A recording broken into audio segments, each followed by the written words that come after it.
सोनिया तोमर, हमारे चैनल में आपका स्वागत है। आइए चलते हैं आज की खबरों की। कि ट्रांसपोर्ट नगर से लेकर के डोमिनगढ़ तक ये 4 लेन की सड़क होगी।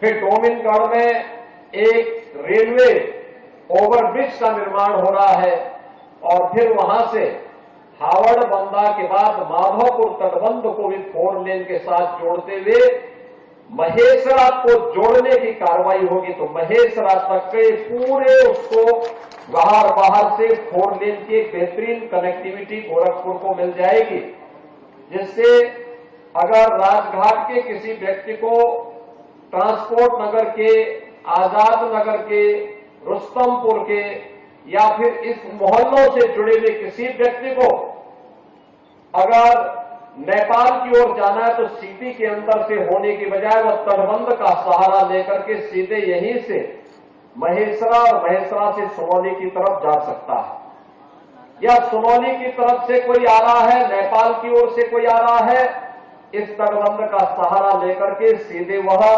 अपने यहां आ सकता है। शेष सिटी को यातायात से बचाया जा सकता है। यह यात्रियों के साथ साथ माल भाड़ा पे भी लागू होता है। आप देखते होंगे माल भाड़ा की मुख्य मंडी साहबगंज यहीं पे है और यहां पर कपड़े का भी बड़ा व्यापार है।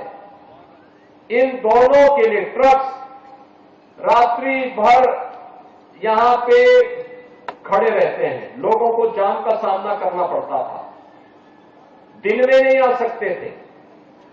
अब एक व्यवस्था होगी कि दिन में भी और रात्रि में भी, जब ये मार्ग बन जाएंगे लोग आराम से अपने सामान को भी ला सकते हैं, माल को भी यहां तक पहुंचा सकते हैं और यात्री भी आराम से अपने अपने घरों को बिना किसी जाम में फंसे हुए आ सकते हैं।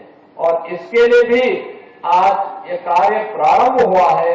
इसको पीडब्ल्यूडी इसका निर्माण कार्य कर रही है, ब्रिज कॉर्पोरेशन रेलवे ओवरब्रिज का निर्माण कर रही है और सिंचाई विभाग भी साथ में सहयोग कर रहा है कि अगर कहीं पे कोई रेगुलेटर है तो बरसात के पहले उस रेगुलेटर को ठीक कर ले, जिससे सिटी के अंदर कहीं भी जल जमाव की समस्या का समाधान न हो पाए, तो उसका समाधान हो जाए और कोई भी जल जमाव की समस्या सिटी के अंदर न होने पाए।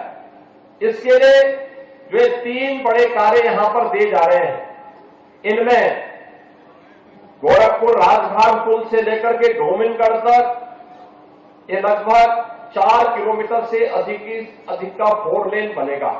195 करोड़ रुपए की लागत से यह मार्ग बन रहा है। ऐसे ही डोमिनगढ़ से माधोपुर तटबंध होते हुए और ये महेसरा तक जाएगा। यह लगभग 10 किलोमीटर से ऊपर होगा, 10 किलोमीटर 200 मीटर का यह मार्ग होगा। यहां लगभग 380 करोड़ रुपए इसमें खर्च होंगे और डोमिनगढ़ में एक रेलवे ओवरब्रिज का निर्माण होगा जिस पर 132 करोड़ रुपए लागू खर्च होंगे। यानी कुल 700 करोड़ से ऊपर का यह कार्य आज इस क्षेत्र की जनता के लिए स्वीकृत किया गया है, जिस पर युद्ध स्तर पर कार्य चल रहा है। मुझे पूरा विश्वास है कि समय से कार्यदायी संस्थाएं इन कार्यों को करेगी, गोरखपुर के लोगों को इससे राहत होगी और मैं ऐसा मानता हूं कि तात्कालिक रूप से कुछ लोगों को परेशानी हुई होगी, प्रशासन इस चीज को सुनिश्चित करेगा कि किसी का भी मकान या कोई मंदिर, कोई धर्मस्थल मार्ग में आ रहा हो, उसको सम्मानजनक ढंग से व्यवस्थित रूप से उसका पुनर्वास करते हुए लोगों को उसका कॉम्पनसेशन भी दे दिया जाए और सम्मानजनक ढंग से पूरे कार्यक्रम को आगे बढ़ा करके आम जन और व्यापारी की सुरक्षा की, उसके सुविधा की को महत्वपूर्ण रखते हुए, उसको सर्वोच्च प्राथमिकता देते हुए आगे बढ़ाने का कार्य स्थानीय प्रशासन, पीडब्ल्यूडी, ब्रिज कॉर्पोरेशन और सिंचाई विभाग के लोग करेंगे। मैं आज के इस अवसर पर एक बार फिर से आप सबको इस योजना के लिए हृदय से बधाई देता हूं, अपनी शुभकामनाएं देता हूं